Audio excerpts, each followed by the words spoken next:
فكيف أجيب يا ويحي ومن ذا سوف يحميني أسلي النفس آج پارہ نمبر 3 کی ابتدا ہے اور اس کا پہلا رکوع شروع کر رہے ہیں۔ تلک الرسل فضلنا بعدهم على بعد۔ سارے رسول اور انبیاء اللہ جل جلالہ ہی نے چنے تھے اور سب اللہ ہی نے بھیجے تھے، لیکن اللہ تعالیٰ فرما رہے کہ ہم نے ان رسولوں میں سے بعضوں کو بعضوں پر فضیلت دی ہے۔ کیسے؟ منہم من کلم اللہ، بعض ایسے تھے جنہوں نے اللہ سے کلام کیا، جیسا کہ موسیٰ علیہ السلام۔ تو اب یہ اللہ کا ایک اصول ہے کہ رسول اللہ نے چنے، نبی سارے چنے، اس کے باوجود ان میں اللہ نے فرق رکھا ہے، یہ اللہ کی حکمت ہے۔ اسی طرح صحابہ رضی اللہ تعالیٰ عنہ میں سب صحابہ چنے ہوئے تھے، ان میں بھی اللہ نے فرق رکھا ہے کہ ابو بکر صدیق رضی اللہ تعالیٰ عنہ کا درجہ سب سے زیادہ ہے۔ تو انبیاء علیہ السلام میں سب سے بڑا درجہ ہمارے نبی حضرت محمد صلی اللہ تعالیٰ علیہ وسلم کا ہے۔ اسی طرح اولو العزم انبیاء، ان کا درجہ باقی انبیاء سے زیادہ اللہ نے رکھا ہے۔ تو اب یہ فرق جو اللہ نے رکھا ہے اور وہ جو فرق دلیل سے معلوم ہو جائے، جیسے موسیٰ علیہ السلام نے اللہ سے باتیں کی، کسی اور نبی کو یہ شرف نہیں ملا کہ وہ دنیا میں اس طرح اللہ سے بات کرتا، تو اب یہ ان کی ایک جزوی فضیلت ہے۔ یوسف علیہ السلام کا حسن معجزہ تھا، یہ ان کی جزوی فضیلت ہے۔ تو جس نبی کو جو فضیلت اللہ نے دوسرے انبیاء سے زیادہ دی اور اس کی دلیل بھی موجود ہو، اسی دلیل کے مطابق اس نبی کو فضیلت جو ہے وہ دی جا سکتی ہے، لیکن انداز ایسا ہو جس سے دوسرے انبیاء علیہ السلام کی شان میں کوئی کمی یا گستاخی معلوم نہ ہو۔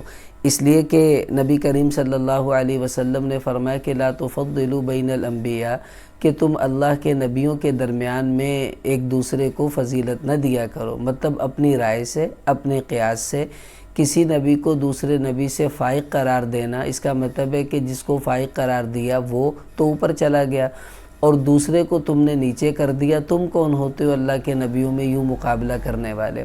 تو اس لیے جو فضیلت دلیل سے معلوم ہو وہ تو ٹھیک ہے، لیکن بغیر دلیل کے اس طرح نبیوں میں مقابلہ کرنا یہ اچھی بات نہیں ہے۔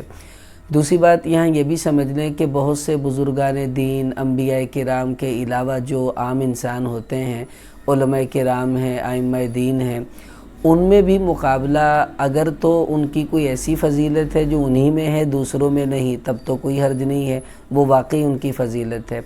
لیکن یہ اچھی عادت نہیں ہے کہ بیٹھ جانا کہ جی فلاں عالم اتنا اچھا نہیں ہے، فلاں زیادہ اچھا ہے، فلاں مفتی اتنا اچھا نہیں ہے، فلاں زیادہ اچھا ہے۔ اس کا فائدہ کم ہوتا ہے، نقصان زیادہ ہوتا ہے۔ فائدہ کا مطلب یہ کہ جس عالم کی فضیلت بڑھائی ہے اس کی محبت تو شاید اتنی دل میں نہ آئے، لیکن جس کو گھٹایا ہے اس کی نفرت اور حقارت ضرور دل میں آ جاتی ہے، اور یہ بھی شیطان کا ایک دھوکہ ہوتا ہے کہ وہ نورانی داؤ کے ذریعے انسان کو بعض اوقات گمراہ کرتا ہے۔ اس لیے کبھی بھی ایسی غلطی نہیں کرنی چاہیے۔ جو اللہ کا نظام چل رہا ہے بس اس کو چلنے دیں، اپنی رائے اور قیاس سے کسی کو دوسروں پر فضیلت نہیں دینی چاہیے۔ تو اللہ تعالیٰ فرما رہے دیکھو کہ یہ اللہ کا نظام تھا۔ وَآتَيْنَا عِيسَى ابْنَ مَرْيَمَ الْبَيِّنَاتِ، اللہ نے عیسیٰ علیہ السلام کو جو ہیں وہ بڑی واضح نشانیاں عطا فرمائیں، اور اس کے بعد اللہ نے ہدایت بھی بھیجی، لیکن لوگوں نے آپس میں اختلاف کیا، بعض ایمان لے آئے، بعضوں نے کفر کیا۔ تو یہ سب اللہ کا نظام تھا جو اللہ کی طرف سے چلا اور امتوں کے اندر وہ آج تک چلتا ہی آ رہا ہے۔